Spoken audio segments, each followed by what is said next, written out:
Hello my friends and welcome back to my channel. Today I am going to bring you along as I feed my sourdough starter and make a loaf of bread. I am using my favorite recipe today. It is a recipe from thefeatherednester.com. I have the most success with this recipe. It's easy. It's not a lot of hands-on. So come along with me as I feed my starter, mix the dough, shape the dough, and bake the dough. It's a 2-day process, so let's get started. Okay, we are going to make my favorite sourdough bread today. Actually, it'll be a 2-day process. I just pulled my starter out of the fridge, and I'm going to let it come up to room temperature before I feed it. Once it comes up to room temperature, it doesn't have to be super warm. I just don't want it super cold.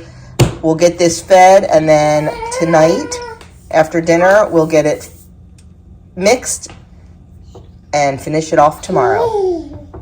Okay, I put my jar on my scale and then minus the weight of the jar. So we need 255 grams of flour. So we're going to measure that in there. Sometimes I measure, sometimes I go by look and feel. Just depends on my mood. But I'm going to measure it today. And we need 255 grams. I probably should have taken more out of my jar. I really don't need this much starter, but now maybe I'll make a couple loaves. We'll see. And then we're going to put in our water. I do not feed 1 to 1 to 1. I go a little bit less on the water because I like a thicker starter. So I'm going to start with like 1200 or 210 and see what that looks like. And I can always add more.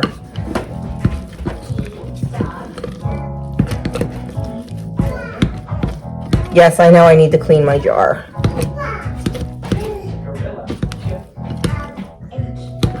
Over the holidays, I was using it so much and I just did not stop to clean the jar. But after I bake tomorrow, I probably will. Okay, I'm going to just a tiny little bit more water. That's a little too thick for me, but like I said, I do like it thick. That's perfect. So I'm just going to give this a good stir. And if you want, you can mark the outside of your jar to where your starter has started, and then you'll be able to see when it has doubled or even tripled.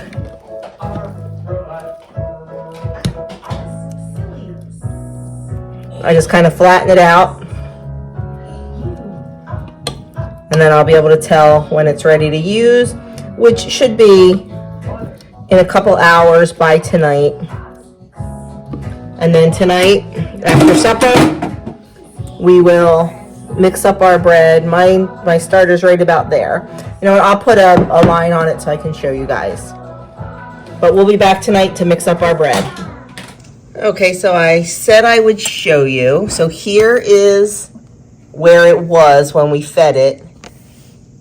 Here is where it is now. So it definitely more than doubled. So we're going to get this bread mixed up. And yes, you will see I am in my pajamas. I kind of forgot about it. It's a little bit late, but it's not a big deal. We're going to get it mixed up. So we'll be ready to bake in the morning and we'll be able to have it with our soup tomorrow night. The first thing we need is 60 grams of our starter. And you want active starter for this loaf. Next week, we're going to do a loaf of unloaf bread. See, I told you my starter's thick. Look at this. If you don't prefer your starter to be thick, that's okay.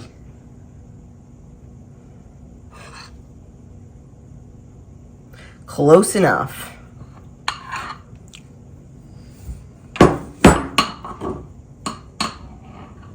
Making a mess. And then we're going to add in 350 grams of filtered water.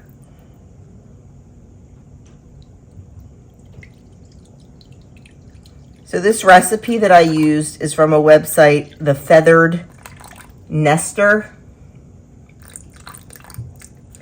And it is usually foolproof for me. You watch, I say that and it won't be this time. But if it's not, you're not going to be seeing this. Usually well, that's not true because you know I show my mistakes. Okay, 350 grams. And we're just going to take that off the scale. And we are going to stir that up and make sure all that starter dissolves into our water.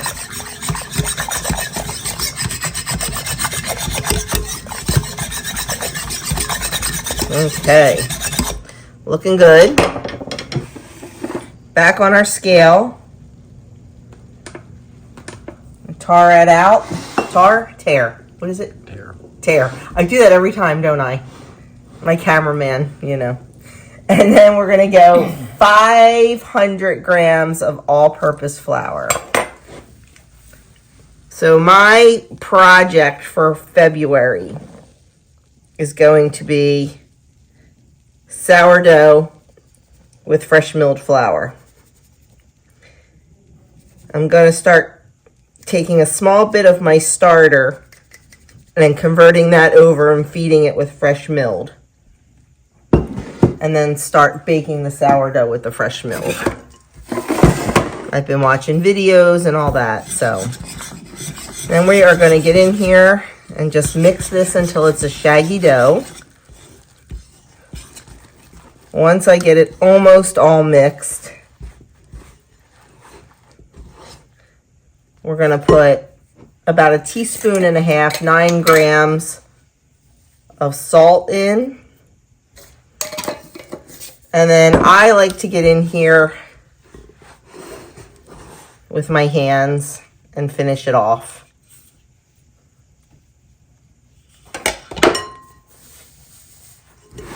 Don't judge my jammies. Sometimes the best things happen at night in the kitchen, right? So you just want to make sure all the flour is absorbed. And then we're going to cover this with a damp cloth and we're going to let it sit between 30 and 45 minutes just to let it rest, let the gluten form. Then we're going to do some stretch and folds and we're going to just put it to bed for the night. What I love about this recipe is you can, like I said, just mix it up tonight and it'll be ready to bake in the morning. I mean, there's a couple steps. It is sourdough, but I think it's one of the easier sourdoughs. This recipe only calls for 1 stretch and fold. Sometimes I do 1, sometimes I do more. Just depends on my mood and it depends on, honestly, what time it is. So I'm just going to cover this with a wet cloth and we'll be back in 30 minutes. Okay, it's been about 45 minutes. So now we're going to do some stretch and folds. I like to do several sets a half an hour apart, but it's 10 o'clock at night and I want to go to bed. And this recipe actually only calls for 1 set, so we're good. So what you do is you take your dough, pull it up, fold it over onto itself. Quarter turn the bowl, same thing.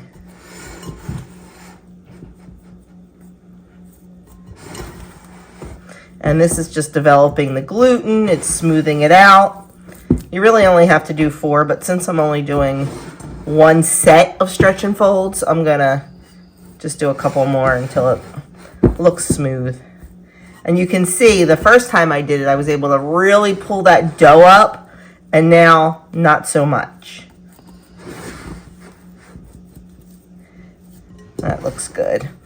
There's also another way, it's called a coil fold.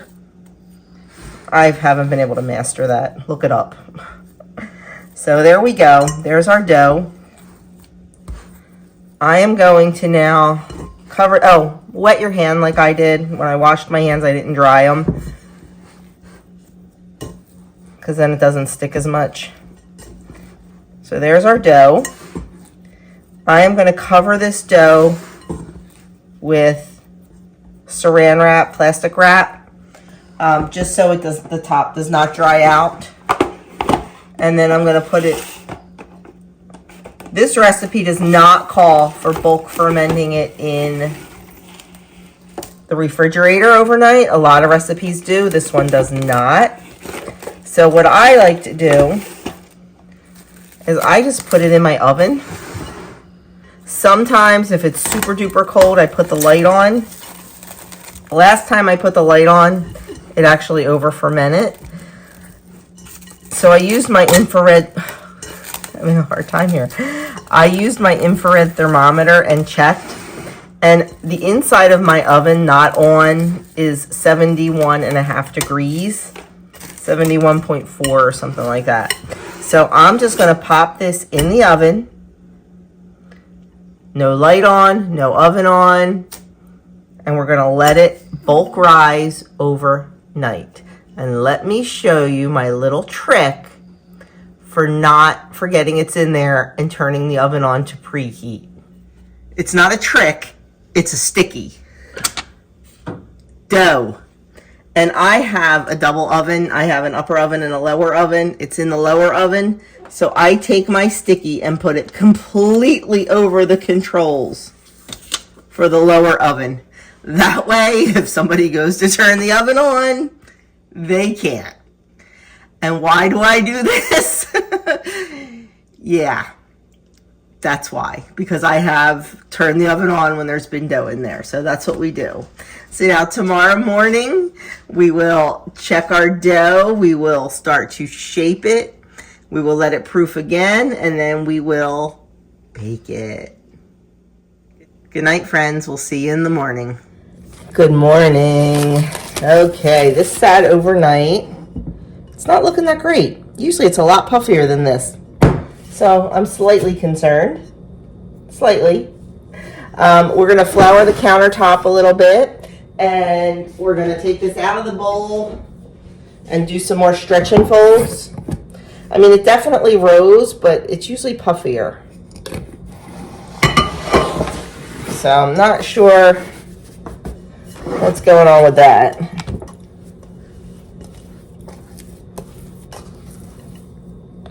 But we'll see.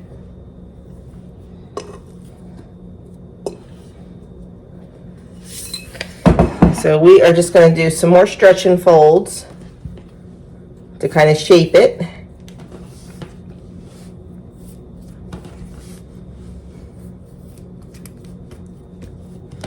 And then I like to kind of roll it up this way, then roll it this way, and then start the shaping process. And I just do that by cupping it, pulling it towards me. Cupping it and pulling it towards me. So we have a beautiful round bowl. And then I'm going to let this sit for about 10-15 minutes like this. And then we're going to put it in our banneton and let it rise for an hour, and then we're going to bake it. So yes, it takes a long time, but a lot of it is hands off. I'm going to just move this to the back of the counter because we don't want it smack dab in the center. I'm not even going to cover it. I'm just going to leave it there for 10 to 15 minutes. Okay, it's been about 15 minutes, so we're just going to take our bread, and I'm just going to give it a couple more little twists and turns here. Make sure it's beautifully shaped. I'm going to pick it up and I'm going to turn it upside down into my banneton. You do not have to use a banneton basket if you don't have one. Take a bowl and put in a nice dish towel, preferably a linen dish towel, something that doesn't have fuzz on it. Linen's your best choice, or like the, what's that other stuff called? They have them at Dollar Tree, flour sackcloth.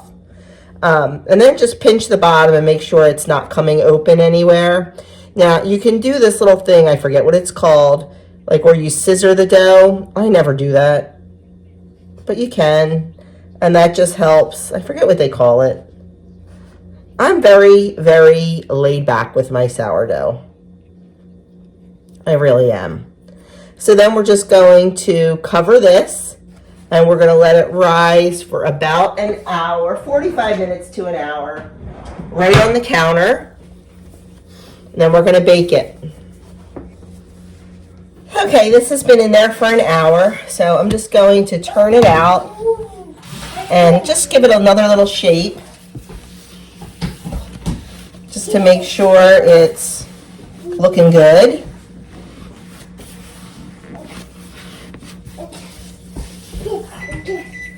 And then we need to score our bread. Now, you can use a razor blade, a bread lame, or just a super sharp knife. And you want to score your bread because you don't want it to explode in the oven. You need somewhere for the air to escape. And I am just going to do a nice score there. And then over here, I'm just going to make some little slashes.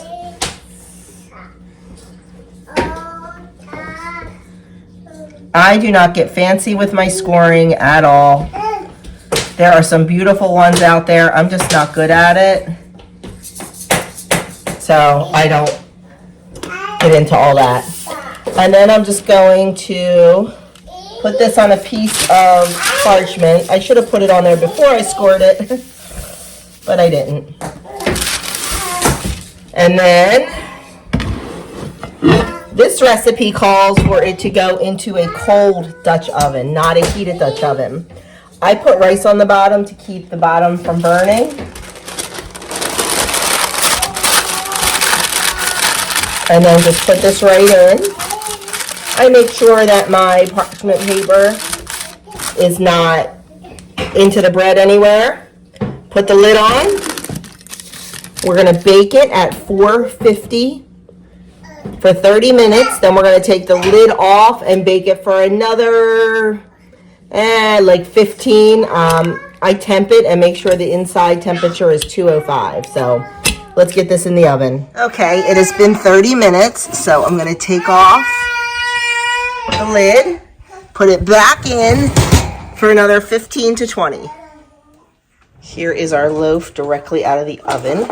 I am just going to give it a quick temp and see where we're at.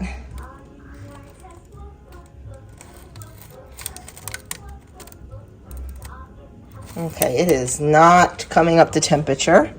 Let's just check on another spot. There we go, that's a little bit better.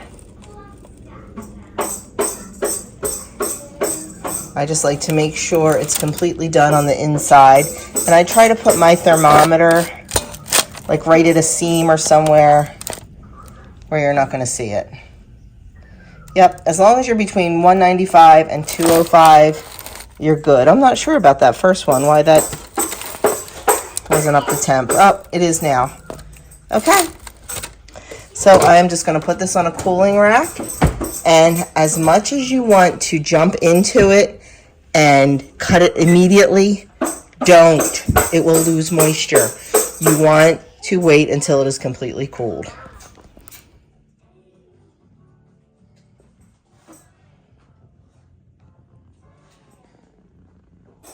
So my friends, yes, I know it's a little noisy here. That is my quick tutorial for a loaf of sourdough bread. It is one of my favorite recipes. Is it a perfect recipe? Probably not. I know people bulk ferment for a lot longer. People bulk ferment in the fridge.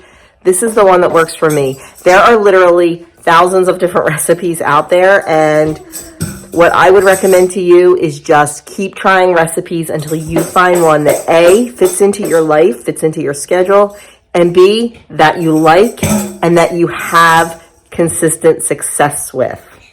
That's what it comes down to. And sometimes I will make 10 of these loaves in a row and they will all be beautiful. The 11th loaf, it won't rise, it'll be gummy. So you never know.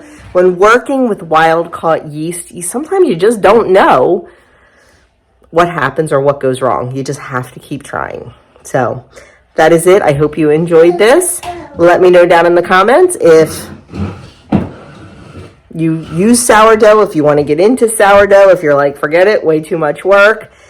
It does take a lot of time, but so much of it is hands off. So I'm going to try to do a couple more sourdough recipes for you guys because I know a lot of you are into it. I'm also going to try to dehydrate some of my starter. So we're going to see how that goes. But anyway, thanks again for watching. Don't forget to like, comment, subscribe, and share. The recipe I used from the feathered nester is linked down in the description box below. So go check it out if you're interested. Thanks a lot and see you in my next video.